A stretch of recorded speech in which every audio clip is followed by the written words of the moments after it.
痛失宗师，转从业师。我在丁甘仁老师处写方，正是中医专门学校的实习时期。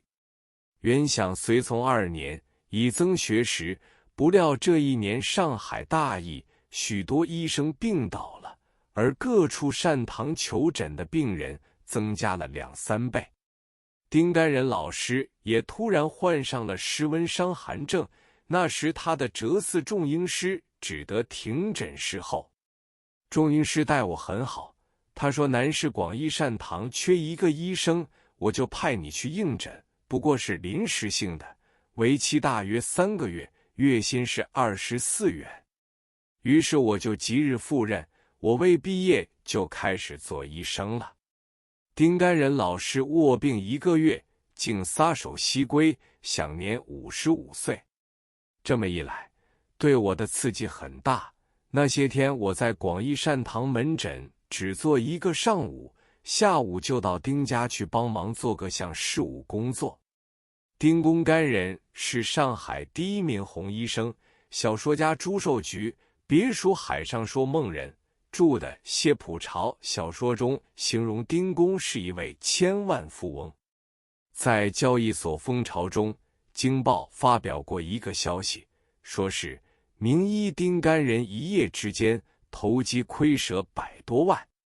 其实这类消息都是言之过甚，实际上丁公谢世后检点家财，只有山家园一所住宅是朱斗文卖给他的，当时价钱是6万4千元，还有一所在登贤里的房屋是自己建筑的，花了2万6千元，在银行现款仅1万余元，既是欧阳夫人有现金10余万，此外在他家乡常州有田5000亩，他的财富只此而已。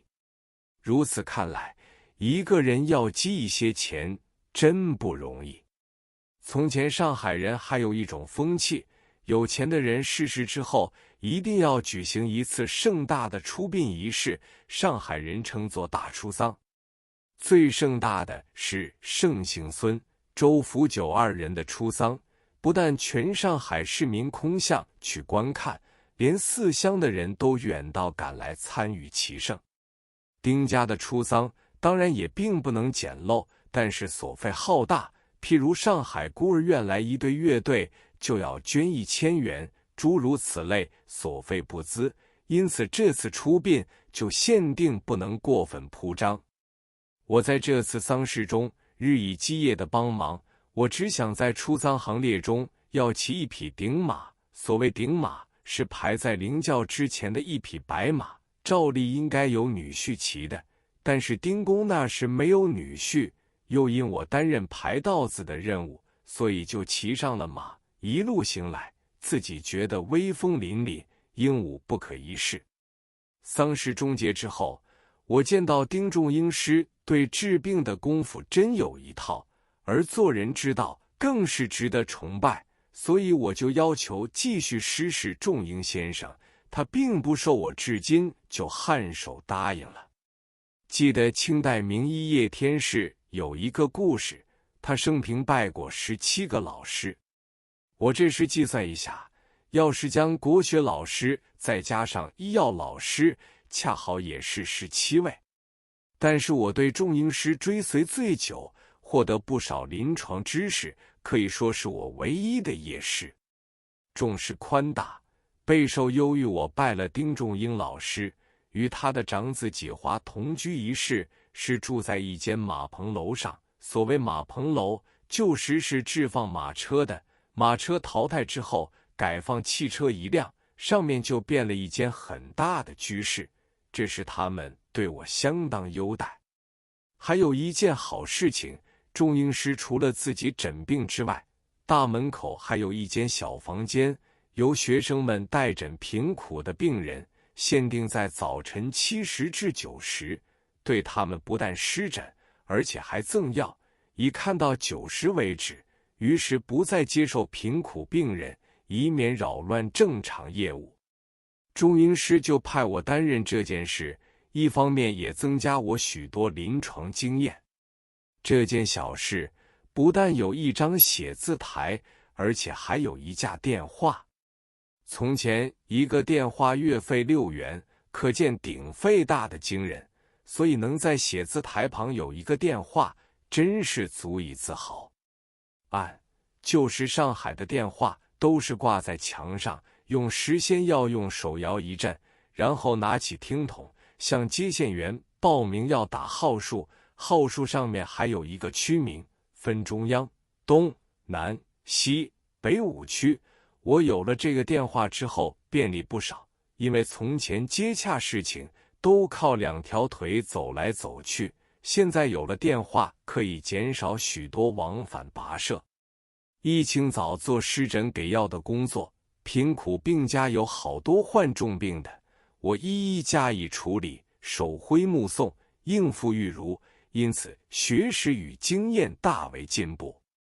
其中有一部分病者实在是吸毒的乞丐，从前吸毒是不犯法的，所以并不加以歧视，他们的病都由脱瘾而起。丁家备有一种用鸦片烟混合制成的止痛丸、止泻丸，只要给他们3粒药丸，就可以诸病全消，因此来的人很多。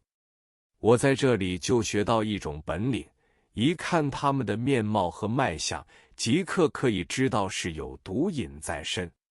有许多寒士不承认吃烟，但是经我一看，他就无所遁形了。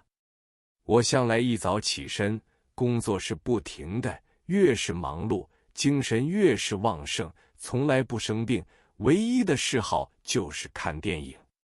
小的时候，小南门通俗电影院是我常去的，做劝大人收铜元12枚，小童收6枚，影片全是默片，并没有银幕，只是设一张白幔布而已。在白幔布后面放着5排椅子，坐这种座位看戏，只拿半费，可是映出来的画面和字句都是相反的。我坐这种位子，所费不过铜元3枚。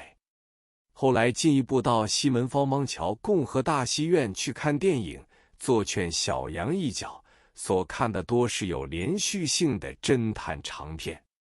全部戏最少有24本，每隔1星期换一次片，每次只4本。